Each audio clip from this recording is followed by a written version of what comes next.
तो आइए सबसे पहले बात करते हैं एंटीजेंस के बारे में। इन्फेनेरिक्स हेक्सा और हेक्साक्सिन में एंटीजेंस का क्या डिफरेंस है। इनमें टेटेनस टॉक्साइड, पर्ट्यूसिस टॉक्साइड और फिलामेंटस एग्लूटिनिन नाम के जो एंटीजेंस हैं वो तो सेम क्वांटिटी में है, लेकिन डिप्थीरिया टॉक्साइड इन्फेनेरिक्स हेक्सा में थोड़ा सा ज़्यादा है, 30 इंटरनेशनल यूनिट्स, और हेक्साक्सिन में 20 इंटरनेशनल यूनिट्स। और पर्टैक्टिन जो है वो सिर्फ इन्फेनेरिक्स हेक्सा में है, वो हेक्साक्सिन में प्रेजेंट नहीं है।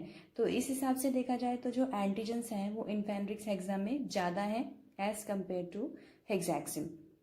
लेकिन एंटीजेंस में डिफरेंस होने से क्या एफिकेसी पे फ़र्क पड़ता है, तो आइए इसके बारे में भी आगे जानते हैं कि क्या एंटीजेनिक डिफरेंसेस एफिकेसी को अफेक्ट करता है। बुक में साफ लिखा है कि the exact contribution of different a cellular produces antigens to the protection is not clear. इसका मतलब क्या है। ऑथर्स कहते हैं कि the current generation of a cellular produces vaccines available from different manufacturers should be considered as different and unique products because of the presence of one or more different components in different concentrations. This is the reason why direct comparison of the protective efficacy of different acellular purchases vaccines in humans is not possible.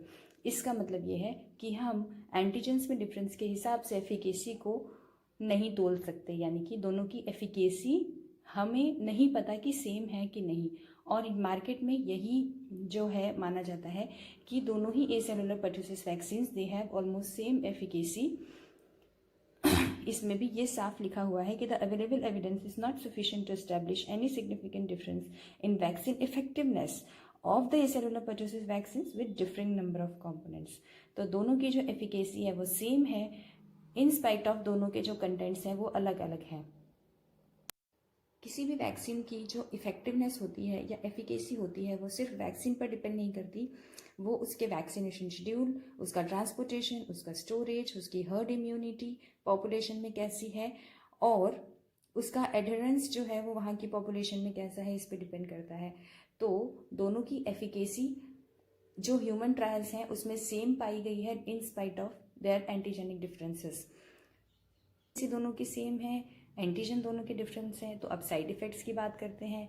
इसमें लिखा है the incidence of adverse effect is similar with all the currently licensed diphtheria toxoid A cellular pertussis vaccine, यानी कि दोनों के ही जो adverse effects हैं, दोनों के ही जो साइड इफेक्ट्स हैं वो सेम हैं। दोनों में फीवर आ सकता है, दोनों में ही जो है थोड़ा सा पेन भी हो सकता है, और जो दोनों के कॉन्ट्राइंडिकेशंस हैं यानी कि एनाफिलैक्सिस और एनकेफेलोपैथी जो दोनों ही वैक्सीन में हो सकती हैं वो भी सिमिलर ही हैं। अब हम बात करते हैं दूसरे वैक्सीन्स के साथ जब इन दोनों ही वैक्सीन्स को एडमिनिस्टर करते हैं तो उनकी फेब्राइल रिएक्शंस का क्या होता है। इसमें लिखा हुआ है कि इन्फेनेरिक्स हेक्सा जब न्यूमोकोकल कॉन्जुगेट वैक्सीन के साथ एडमिनिस्टर किया जाता है या एमएमआर वैक्सीन के साथ एडमिनिस्टर किया जाता है तो वहाँ पर जो रेट ऑफ फेब्राइल रिएक्शन से यानी कि जो फीवर का रेट है वो ज़्यादा होता है एज़ कम्पेयर टू इन्फेनेरिक्स हेक्सा को अगर हम अलग से एडमिनिस्टर करते हैं। यानी कि अगर हम इन्फेनेरिक्स हेक्सा को सेपरेटली लगाएंगे तो फीवर नहीं आएगा, और अगर हम उसे न्यूमोकोकल वैक्सीन के साथ लगाएंगे तो उसमें फीवर ज़्यादा आएगा और उसमें हाइपोटोनिक एपिसोड्स के चांसेस भी ज़्यादा हैं। लेकिन ये जो है ये प्रेवेनार के साथ नहीं है, ये प्रेवेनार और जब हेक्साक्सिन को साथ में लगाया जाता है तो ऐसा नहीं होता है। तो इन्फेनेरिक्स हेक्सा का साइड इफेक्ट कुछ एक मामलों में ये देखा जाए तो थोड़ा सा ज़्यादा है जब उसे न्यूमोकोकल वैक्सीन के साथ में एडमिनिस्टर किया जाता है, अदरवाइज दोनों ही वैक्सीन की एफिकेसी एंटीजेनिसिटी सेम है। अब बात करते हैं कॉस्ट की।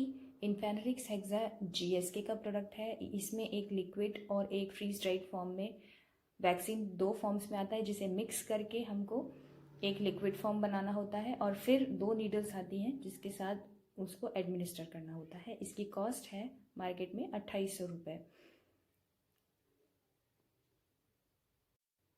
नेक्स्ट आता है हेक्साक्सिन।